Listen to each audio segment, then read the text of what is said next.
Good morning everyone!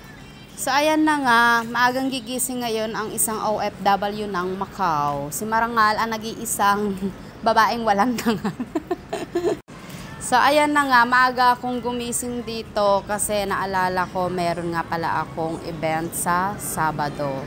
Kaya nag-alarm talaga ako kasi nga pabalik na ako sa amo. Ito lang ang mahirap kapag stay in kasi isang beses ka lang pwedeng lumabas. Kaya kapag may mga event akong ganyan bago ako bumalik sa amo, tinatapos ko na lahat para kapag lumabas ako sa pagkasabado, nakaredy na lahat ng gagamitin ko. So ayan, pag nagigising po talaga ako, hilig ko talagang uminom ng tubig. Sa mga hindi nakakaalam pala, inom po talaga ako ng tubig mula nung nag-stay in ako. Pero pag stay out ako, alak ang iniinom ko. Medyo antok-antok pa ako dyan kasi anong oras na ako nakatulog, alas 12 yata yon. Kaya may hirap akong bumangon dyan. So ayun, kita pa, ay! Sana all may panty.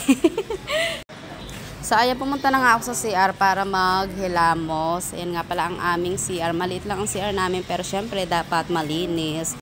Naghilamos na ako dyan para magising na yung aking diwa at ako'y gagawa na ng backdrop name. Ito, sinimulan ko na nga pala.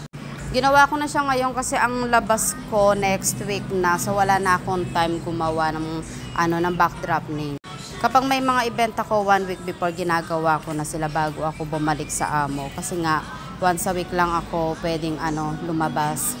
Kaya kapag day off po talaga, as in hindi na rin ako halos nakakapagpahinga kapag may mga event ako kasi ang dami kong kailangan gawin.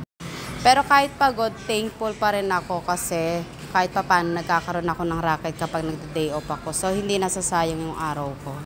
Napakalaking bagay din kasi sa akin kapag mayroon akong event sa isang araw.